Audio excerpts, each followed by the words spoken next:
جلدی چلو، اگر تمہارے کھڑوس بھائی نے ہم دونوں کو دیکھ لیا تو دوبارہ سے آتش فشاں پہاڑ کی طرح پھٹنے کے لیے تیار ہو جائے گا۔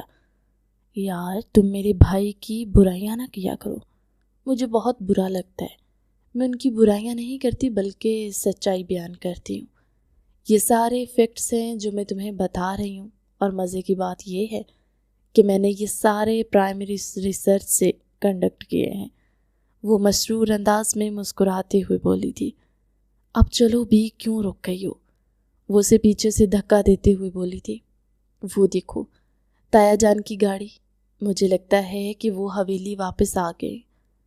ارے تایا جان کا اتنا مسئلہ نہیں ہے جتنا مسئلہ اس جلات کا ہے، جس کو منہ بنانے کے علاوہ اور کچھ آتا ہی نہیں ہے، اور اوپر سے جنوں کی طرح بڑی بڑی مونچھیں۔ توبہ توبہ، دیکھ کر ہی دل گھبرانے لگتا ہے۔ کبھی کبھار میں سوچتی ہوں کہ اگر اندھیرے میں میری اس انسان کے ساتھ ٹکر ہو گئی تو اوف اللہ جی، میرا دل تو دھڑکنا ہی بند کر دے گا۔ پری نے اسے خاموش ہونے کا اشارہ کیا، مگر وہ اپنی ہی دھن میں بولے چلی جا رہی تھی۔ تو مجھے کہہ رہی تھی کہ تمہارے بھائی کو کوئی بے وقوف نہیں بنا سکتا۔ یہ کہہ کر اس نے زور سے تالی ماری اور اس کے کندھے پر ہاتھ رکھ کر ہنستے ہوئے بولی، ابھی کل ہی میں نے اسے بے وقوف بنایا اور وہ بیچارہ ابھی تک مجھے پکڑ نہیں پایا۔ یہ کہہ کر وہ پھر سے ہنسنے لگی تھی۔ پری نے اب کی بار باقاعدہ اس کے سامنے ہاتھ جوڑ دیے تھے۔ تم مجھ سے معافی کیوں مانگ رہی ہو؟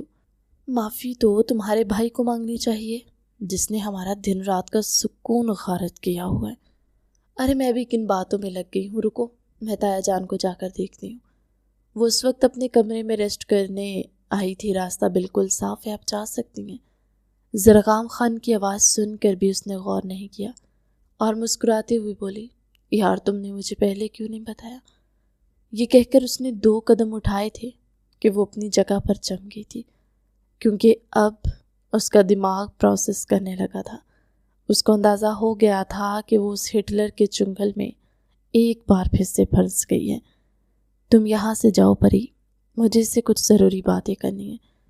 یہ کہہ کر وہ اس کی طرف بڑھنے لگا، بہت تیزی سے پلٹی تھی۔ ارے زرغام بھائی، آپ یہاں پر؟ وہ ہم آپ کو ہی ڈھونڈ رہے تھے، اصل میں ہم لوگوں نے کچھ کوسچن سمجھنے تھے۔ پری وہاں سے جا چکی تھی، اب اس کے عین سامنے وہ کھڑا تھا اور خونخوار نظروں سے اس کے چہرے کو دیکھ رہا تھا۔ تو تم نے مجھے بیوقوف بنایا تھا، یہ کہہ کر ذرا سا وہ اس پر جھکا۔ زینت پیچھے کی طرف ہو کر کھڑی ہو گئی۔ ارے ڈر کیوں رہی ہو؟ تم ابھی تھوڑی دیر پہلے ہی کہہ رہی تھی کہ تم اپنے باپ کے علاوہ کسی سے نہیں گھبراتی۔ وہ اس کی نقل اتارتے ہوئے اس وقت بہت ہی برا لگ رہا تھا۔ زینت نے دل ہی دل میں سوچا، وہ تو میں بس مذاق کر رہی تھی، آپ کو تو پتہ ہے کہ مجھے مذاق۔ گاڑی کے قریب جا کر کھڑی ہو جاؤ۔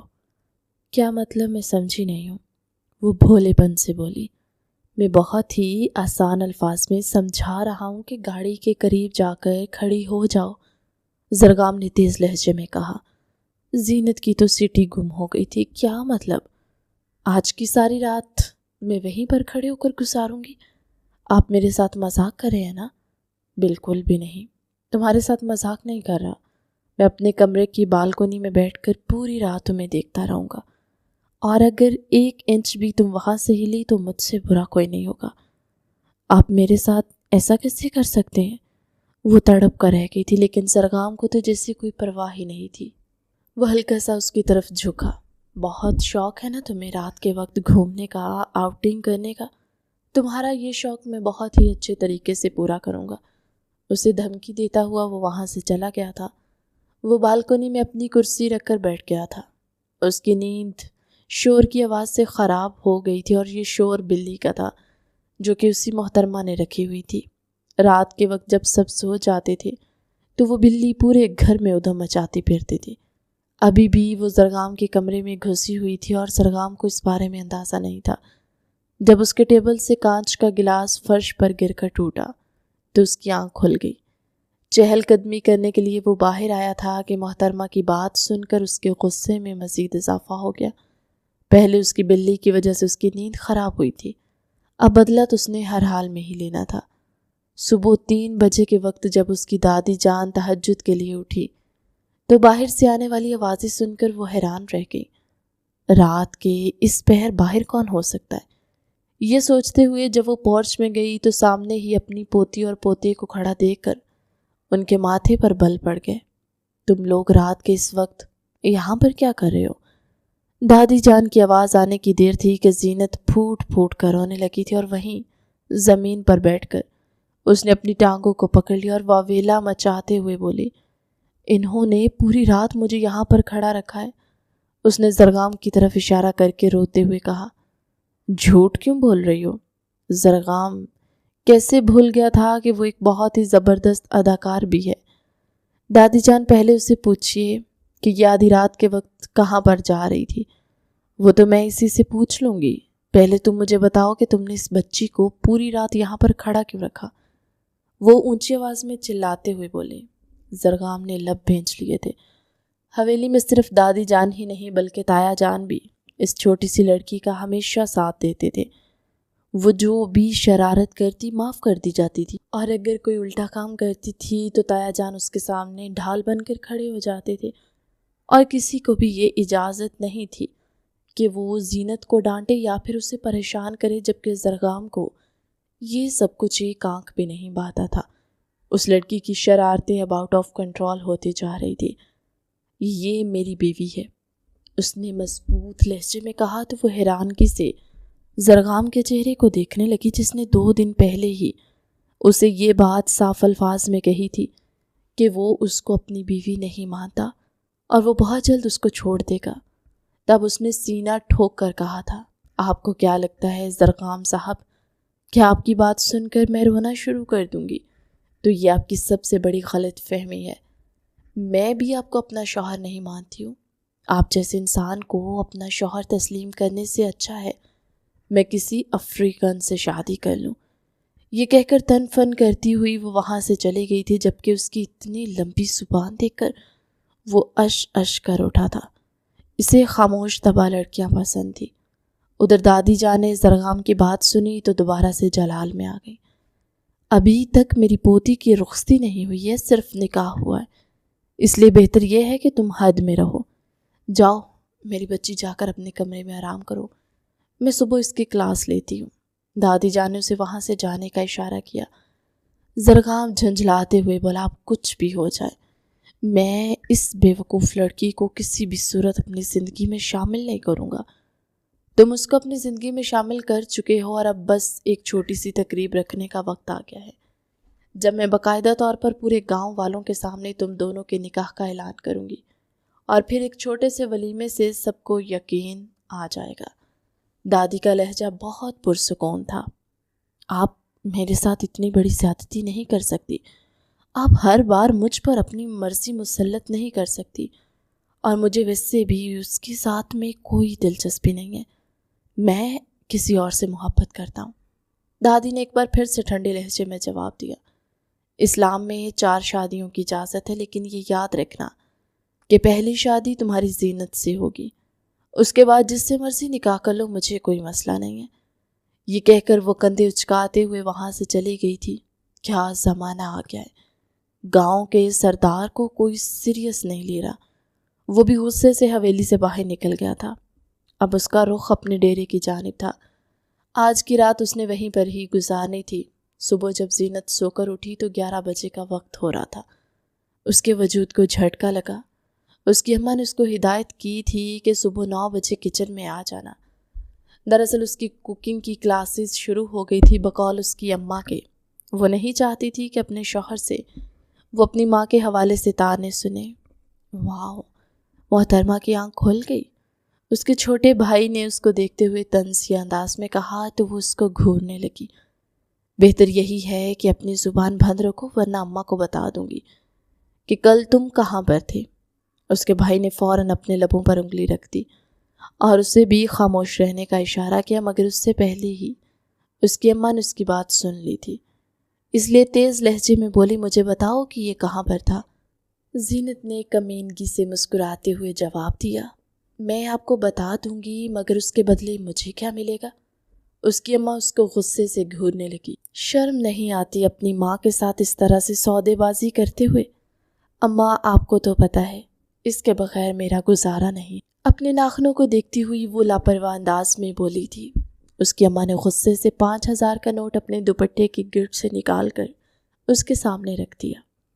زینت یہاں پر بھی ڈرامے لگا رہی تھی، ادھر ارسل بوکھلا گیا تھا۔ کیا آپ کو مجھ پر ذرا بھی ترس نہیں آ رہا جو یہاں پر آپ لوگ میری قیمت لگا رہے ہیں؟ مجھ معصوم پر تھوڑا سا ترس کھا لے، کیونکہ میرے پیچھے پڑے ہوئے۔ ابھی اس نے بات مکمل نہیں کی تھی کہ زینت بولی، اماں یہ کل چودھریوں کی بیٹوں کے ساتھ کرکٹ کھیلنے کے لیے گیا تھا۔ آپ کو تو پتہ ہے وہ پہلے ہی ہمارے دشمن ہیں، ان کو تو ایک موقع کی تلاش ہے اور وہ لڑکے ٹھیک بھی نہیں لگتے۔ ان کے بارے میں بہت سے کیس جیل میں رپورٹ ہو چکے ہیں۔ یہ کہہ کر وہ 5,000 کا نوٹ اٹھا کر وہاں سے بھاگ گئی تھی، جبکہ آمنہ بیگم نے بیلن اٹھا لیا تھا اور اب اس لڑکے کی چیخوں کی آوازیں پوری حویلی میں گونج رہی تھی۔ ادھر زینت کی زرغام خان سے ٹکر ہوتے ہوتے بچی۔ کیا تمہیں ذرا بھی شرم نہیں آتی؟ زرغام اوپر ہونے والے تماشے سے واقف تھا، اس لیے اسے اپنی نظروں کے حصار میں لیتے ہوئے تیکھے لہجے میں بولا۔ زینت نے اپنے دل پر ہاتھ رکھا اور خود کو کمپوز کرنے کی کوشش کی۔ شرم حیا یہ کیا ہوتی ہے؟ اس نے لاپرواہی کا اظہار کرتے ہوئے کہا۔ ویسے مجھے تم سے یہی امید تھی۔ کیا حویلی کا کوئی ایسا فرد ہے جسے تم نے آج تک بلیک میل نہ کیا ہو؟ جی ایک شخص ہے نا، ایک نمبر کا کھڑوس انسان ہے۔ ابھی تک میرے پاس اس کا کوئی بھی راز نہیں آیا، لیکن بہت جلد اس کے راز ڈھونڈنے میں کامیاب ہو جاؤں گے اور پھر میں اس کو تگنی کا ناچنا چاہوں گی۔ اپنی آنکھیں گول گول گھماتی وہ جس کی طرف اشارہ کر رہی تھی، زرغام بہت اچھے طریقے سے واقف تھا۔ اگر اس شخص کو پہلے سے ہی تمہارے رازوں کے بارے میں معلوم ہوا تو تم کیا کرو گی؟ وہ اس کے چہرے پہ ذرا سا جھکتا ہوا اس کی دھڑکنوں کو بری طرح سے منتشر کر گیا تھا۔ اس نے پیچھے ہٹنے کی کوشش کی، مگر زرغام نے اس کی کمر پر ہاتھ رکھ کر اسے اپنی جگہ پر روک دیا۔ میں تمہاری بہتری کے لیے تمہیں ایک بہت ہی مناسب سا مشورہ دینا چاہتا ہوں۔ میرے معاملات میں دخل اندازی کرنے کی کوشش مت کرنا، ورنہ مجھ سے برا کوئی نہیں ہوگا۔ مجھے شوہروں کی جاسوسی کرنے والی، چوکی داری کرنے والی عورتیں بالکل بھی پسند نہیں ہیں۔ میں جانتا ہوں کہ میرے لیے ٹھیک کیا ہے اور غلط کیا ہے۔ کل شام جس انداز میں تم میرے کمرے میں جھانک رہی تھی اور میری باتیں سننے کی کوشش کر رہی تھی، میرا دل کر رہا تھا تمہیں اس حویلی سے باہر پھینکوا دوں، لیکن میں تمہارا لحاظ کر گیا۔ تم اسی کو غنیمت جانو۔ یہ کہہ کر اس نے اسے ایک جھٹکے سے پیچھے کی طرف دھکا دیا اور لمبے لمبے ڈھگ بھرتا ہوا وہاں سے نکل گیا۔ یہ آخر خود کو سمجھتا کیا ہے؟ نہ منہ نہ متھا، جن پاڑوں لتھا۔ یہ جملہ اس نے اپنی ایک پنجابی دوست کے منہ سے سنا تھا۔ اسے یہ جملہ بہت پسند آیا تھا اور ابھی اس کی شان میں اس نے یہی قصیدہ پڑھا۔ زرغام ایک لمحے کے لیے اپنی جگہ پر رکا، کیونکہ وہ اس کی بات سن چکا تھا۔ ایک نظر اس پر ڈالی، اس نظر میں کیا کچھ نہیں تھا، وہ بے ساختہ وہاں سے پلٹ گئی۔ تمہیں لائن پر کیسے واپس لانا ہے اس چیز کا تو مجھے آئیڈیا ہو گیا ہے۔ پھر رات کے وقت سب لوگ کھانا کھانے میں مصروف تھے جب زرغام کی روب دھار آواز گونجی۔ آج کے بعد تم سمر کے ساتھ کالج نہیں جاؤ گی، بلکہ سمر اور تم دونوں ڈرائیور کے ساتھ جاؤ گے۔ یہ سن کر ان دونوں نے اپنے چہرے پلیٹ کے اوپر جھکا دیے تھے۔ کسی نے بھی کوئی احتجاج نہیں کیا تھا، کیونکہ وہ لوگ جانتے تھے کہ انہوں نے کون سی غلطی سرزد کی ہے۔ کیا ہوا ہے؟ تایا جان نے سرسری انداز میں زرغام سے پوچھا، کیونکہ عموماً سمر گاڑی ڈرائیو کرتا تھا اور اس کے ساتھ ہی کالج آتی تھی۔ وہ آپ کو ذرا سا بھی اندازہ ہے کہ یہ دونوں نالائق آپ کی ناک کے نیچے کیا کر رہے ہیں؟ زرغام نے تپش بھرے انداز میں کہا۔ زینت نے اچانک ہی کھانسنا شروع کر دیا۔ میرے سر میں درد ہو رہا ہے، مجھے لگتا ہے مجھے نیند بھی آ رہی، میں جا کر سوتی ہوں۔ وہ وہاں سے بھاگنے ہی لگی کہ زرغام کی آواز سن کر اس کے قدم زمین پر جم گئے۔ واپس آؤ، بات کرنی ہے تم سے۔ مجھے لگتا ہے کہ یہاں پر بات کرنا ٹھیک نہیں رہے گا۔ وہاں پر ان کی ایج کے باقی کزنز بھی موجود ہیں، اس لیے تایا جان کو یہی مناسب لگا کہ وہ بیٹھک میں جا کر ان سے سوال جواب کریں، اور سمر مجرموں کی طرح سر جھکا کر ان کے سامنے کھڑے تھے۔ تم لوگ خود بتاؤ یا پھر میں بتاؤں؟ آپ خود ہی بسم اللہ کریں، اس نے دھیمے لہجے میں کہا۔ اس کی اس قدر ڈٹھائی پر وہ غصے سے بل کھا کر رہ گیا تھا۔ تو تایا جان، میں آپ کو بتاتا ہوں، یہ محترم جلدی کالج بند کر کے ریسنگ میں جاتے تھے۔ کیا مطلب ہے؟ کس طرح کی ریسنگ؟ گاڑیوں کی ریس۔ محترمہ نے بھی پرسوں ریس میں حصہ لیا تھا۔ تایا جان غصے سے اپنی جگہ پر اٹھ کھڑے ہوئے اور بولے، اور انہوں نے ایک زوردار تھپڑ سمر کے چہرے پر مارا۔ یہ دیکھ کر وہ بری طرح سے خوفزدہ ہو گئی تھی۔ اس نے اپنے چہرے پر ہاتھ رکھ لیا تھا۔ زرغام بھی اس کی طرف ناپسندیدہ نگاہوں سے دیکھ رہا تھا۔ اپنی حویلی کی عورت کی نمائش کرتے ہوئے، تمہیں شرم نہیں آئی؟ بابا جان، اس نے کہنا چاہا، مگر تایا جان نے انگلی اٹھا کر دھمکی آمیز لہجے میں کہا، خبردار جو تم نے مجھے اپنا بابا کہا، شرمندگی ہو رہی ہے کہ تم میری اولاد ہو اور تم۔ اس کے بعد وہ چھوٹی سی لڑکی کی طرف متوجہ ہو گئے، تم نے میرا اعتماد توڑا ہے، اب دوبارہ کبھی بھی میں تم پر یقین نہیں کر پاؤں گا، دونوں میری نظروں کے سامنے سے دفع ہو جاؤ۔ سمر کا چہرہ شرمندگی کے مارے لال ہو گیا تھا، جبکہ وہ خود بھی شرم سے پانی پانی ہو چکی تھی۔ جب وہ اپنے کمرے میں گئی تو پھوٹ پھوٹ کر رونے لگی۔ کیا ہوا ہے؟ فاریہ نے اس کو روتا ہوا دیکھ کر بے چینی سے پوچھا۔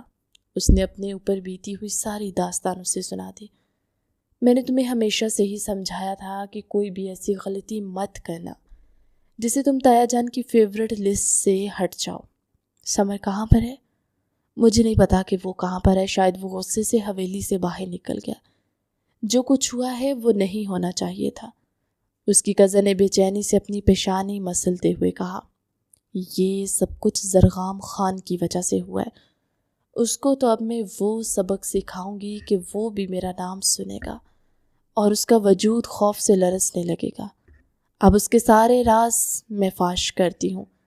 میں تایا جان کو بتاتی ہوں کہ وہ خود کو پاک دامن ثابت کرنے والا مرد ہر عورت کی ذات میں دلچسپی لیتا ہے۔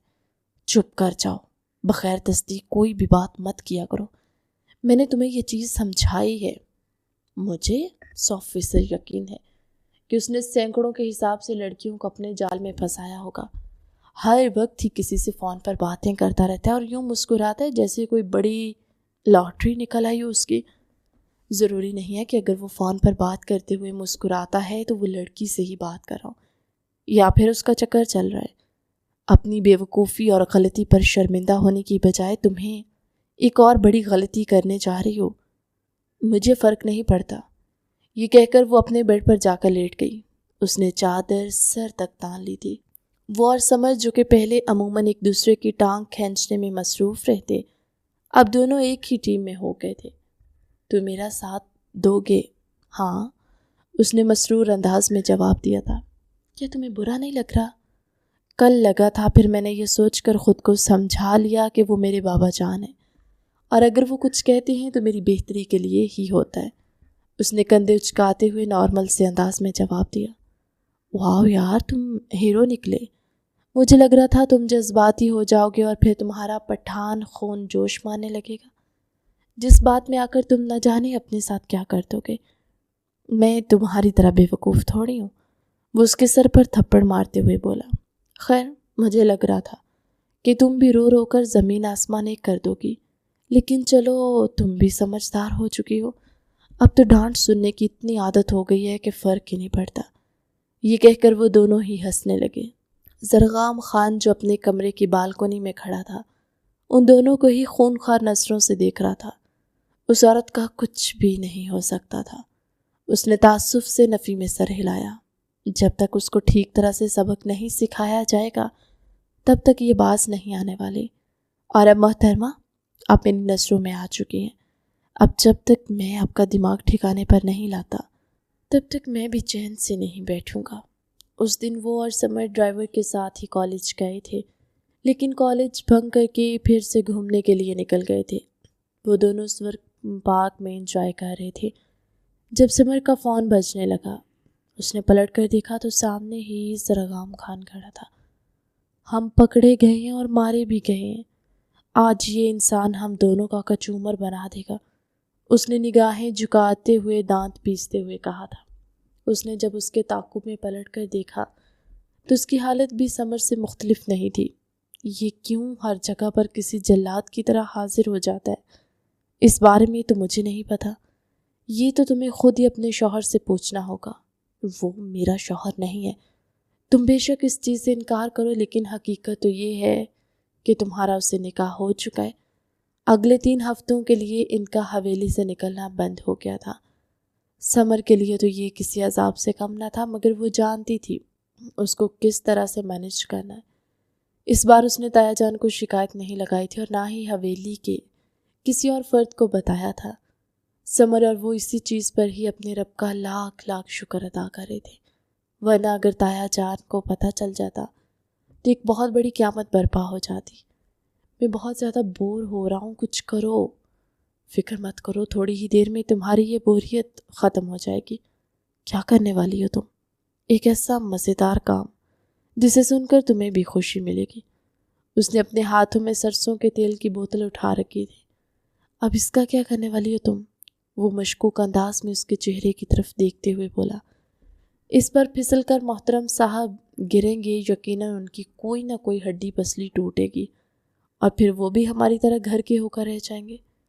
شرم کر جاؤ، خدا کا خوف کرو۔ اگر اس کو زیادہ چوٹ لگی تو وہ بہت ڈھیٹ ہے، اسے کوئی سخت چوٹ نہیں لگے گی، اور اگر تم پکڑی گئی تو… اوہ ہیلو مسٹر، میں اس کام کی پرانی کھلاڑی ہوں، تم بھول گئے ہو؟ محترم زرغام خان سے پہلے بھی میں نے یہ کام کس کے ساتھ کیا تھا؟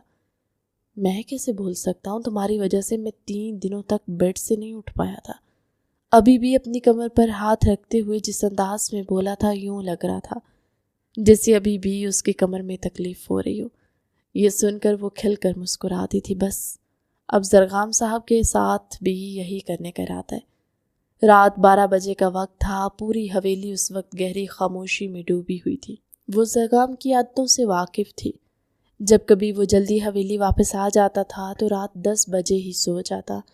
وہ باقیوں کی طرح دیر تک نہیں جاگتا تھا اور نہ ہی اسے رات کے وقت آوارہ گردی کرنے کا کوئی شوق تھا۔ یہی ایک چیز تھی جو اسے بہت زیادہ پسند تھی۔ وہ دبے پاؤں کمرے کے اندر داخل ہوئی تھی۔ دراصل زرغام نے آج ایک ضروری کام نپٹانا تھا جو کہ آفس سے ریلیٹڈ تھا، اسی وجہ سے وہ کافی دیر تک لیپ ٹاپ چلاتا رہا تھا۔ ابھی 3 منٹ پہلے وہ اپنے بیڈ پر آ کر لیٹا تھا جب کمرے کا دروازہ کھلا اور کوئی دبے پاؤں کمرے کے اندر داخل ہوا۔ دوسری طرف کروٹ بدل کر لیٹ گیا۔ اس کے چہرے پر اس وقت ایک پھیکی سی مسکراہٹ تھی۔ اس کو اندازہ تھا کہ یہ محترمہ زینت صاحبہ ہی ہوں گی۔ اس نے یوں ظاہر کیا جیسے وہ گہری نیند سو رہا ہے۔ اس کے خراٹوں کی آواز سن کر وہ بری طرح سے بدمزہ ہو گئی اور قدرے اونچی آواز میں بولی، توبہ توبہ، اس انسان کے ساتھ تو گزارا کرنا مشکل ہے، یہ تو اتنے گندے خراٹے بھی لیتا ہے۔ میں تو اس انسان کے ساتھ کبھی بھی شادی نہ کروں۔ اس کے کمرے میں کھڑی وہ چاروں طرف اپنی چیل جیسی نگاہیں دہرانے لگی تھی۔ جو کام کرنے کے لیے وہ یہاں پر آئی تھی وہ اس وقت اس کے ذہن سے نکل چکا تھا جب اس کی نظر گاڑی کی چابی پر پڑی۔ اس کے لبوں پر شاطرانہ سی مسکراہٹ پھیل گئی۔ آ جائے گا مزہ، آج ہم دونوں ٹکا کر انجوائے کریں گے اور کوئی بھی ہم لوگوں کو روکنے والا نہیں ہوگا۔ یہ کہہ کر اس نے ہاتھ کے آگے بڑھایا اور گاڑی کی چابی اٹھا لی۔ زرغام ابھی تک اپنی جگہ سے 1 انچ بھی نہیں ہلا تھا اور نہ ہی اس نے کسی قسم کا کوئی رد عمل دکھایا تھا۔ وہ جاننا چاہتا تھا اس کا اصل مقصد کیا ہے۔ چابی اپنی جیب میں ڈالنے کے بعد اس نے تیل کی بوتل کھولی اور سارا تیل فرش پر پھیلا دیا۔ وہ وہاں سے جانے ہی والی تھی کہ اس کا پاؤں اسی تیل میں پھسلا اور وہ دھڑام سے زمین پر گر گئی۔ اس کی چیخوں کی آواز کمرے میں گونجی تھی، لیکن چونکہ وہ کمرہ ساؤنڈ پروف تھا اس لیے آواز باہر نہیں جا سکتی تھی۔ اب کی بار زرغام پرسکون انداز میں اٹھا اور سنجیدگی سے اس کے چہرے کو گھورنے لگا تھا۔ تو تم یہاں پر یہ سب کرنے کے لیے آئی تھی؟ وہ اب اطمینان سے بیٹھا اس کو درد سے کراہتے ہوئے دیکھ رہا تھا۔ کیا آپ کے سینے میں دل نہیں ہے؟ میری کمر ٹوٹ گئی ہے، آپ کو چاہیے کہ آئیں اور میری مدد کریں، آپ ہے کہ ہنسے چلے جا رہے ہیں؟ میں تو بالکل نہیں ہنسا، اس نے سپاٹ لہجے میں جواب دیا۔ تمہیں ایسا لگ رہا ہے؟ اس کی آنکھیں آنسوؤں سے بھیگ گئی تھی۔ میں نے تمہیں سمجھایا تھا اس طرح کی کوئی بھی حرکت کرنے سے پہلے 100 بار سوچنا۔ تم باز کیوں نہیں آتی ہو؟ مجھے بتاؤ کہ تم آخر کس مٹی کی بنی ہوئی ہو؟